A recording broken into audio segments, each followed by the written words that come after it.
ঝাল ঝাল পাস্তা বানানো হয়েছে। সো হ্যালো সবাইকে। তো যেমনটা ধরো আমি ইউটিউবে একদম নতুন কাজ করছি, ইউটিউব সম্বন্ধে আমার কোনো ধারণা নেই, তার মধ্যেও আমি চেষ্টা করছি ভালো ভালো ভিডিও তোমাদের সাথে শেয়ার করতে।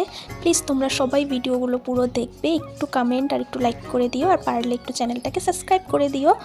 তো যেমনটা তোমাদেরকে আগের ভিডিওতে দেখিয়েছিলাম, আমার বোনু এসেছে বাড়িতে। তো শুধু একদিনের জন্যই এসেছিল।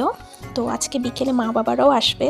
তো যেহেতু আমার রিসেন্টলি বিয়ে হয়েছে, আর আমি আমার বাবার বাড়ি আর আমি যে হাজব্যান্ডের বাড়ি বেশিটা দূরে নয়, কাছাকাছি, ওদের বেশিটা আমাদের আমার বাড়িতে রাত্রেবেলা থাকাটা হয় না, সকালে এসে ওরা বিকেলে চলে যায়।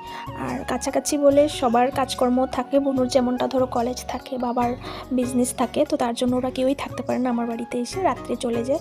হঠাৎ কখনো যদি কোনো আমাদের ঘরে প্রোগ্রাম হয় তখন মা বাবা ওরা সবাই থাকে। তো যাই হোক, তো সকালে তো আমি আর বোনু ঘুম থেকে উঠে চা খেয়েছিলাম বিস্কুট দিয়ে। তারপর বোনুকে বলেছিলাম কি খাবি, কি বানাবো। ফার্স্টে তো ভেবেছিলাম রুটি আর সবজি করব, কিন্তু বোনু বলল যে না, ম্যাগি কর, ম্যাগি খাবো।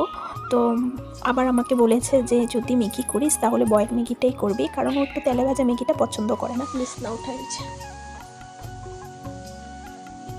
দেখছো, এ হইলো বোন, যখনই আয়ে দিদির ঘরে দিদির একটু হেল্প কর। হে এখন ঘর ঝাড়ু দিব।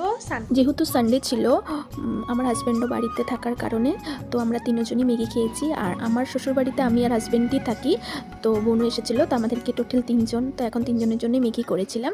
আর ভেবেছিলাম সকাল থেকে রাত পর্যন্ত সব ভিডিওগুলো তোমাদের সাথে শেয়ার করব, মানে ক্লিপসগুলো শেয়ার করব।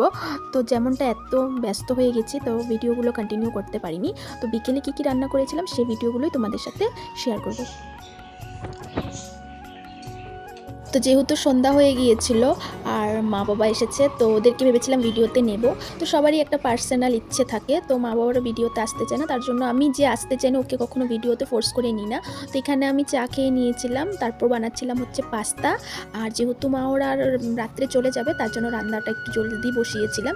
তো এখানে করেছিলাম চিকেন, তো এখানে চিকেনটা বসিয়েছি, আর এদিকে আমি আমার জন্য, বোনুর জন্য আর ওর জন্য পাস্তা করছিলাম।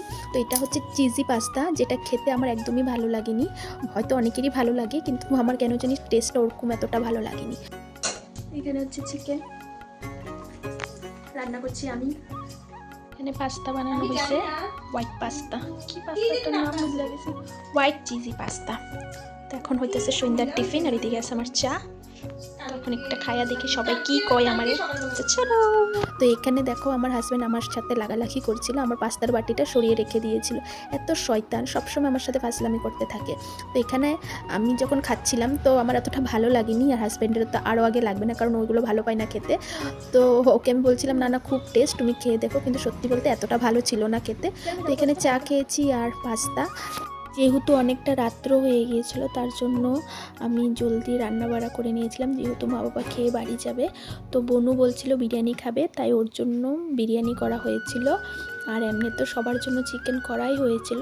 তো তোমাদের সাথে শুধু খাওয়া দাওয়ার ভিডিওটাই করেছিলাম, তো সেটাই শেয়ার করলাম। সো আমি এখন একদমই নতুন নতুন ভিডিও করছি, তোমাদের ভিডিওগুলো কেমন লাগে একটু কমেন্টে জানিও। আর যদি ভালো লাগে লাইক কমেন্ট দিয়ে পাশে থেকো। টাটা।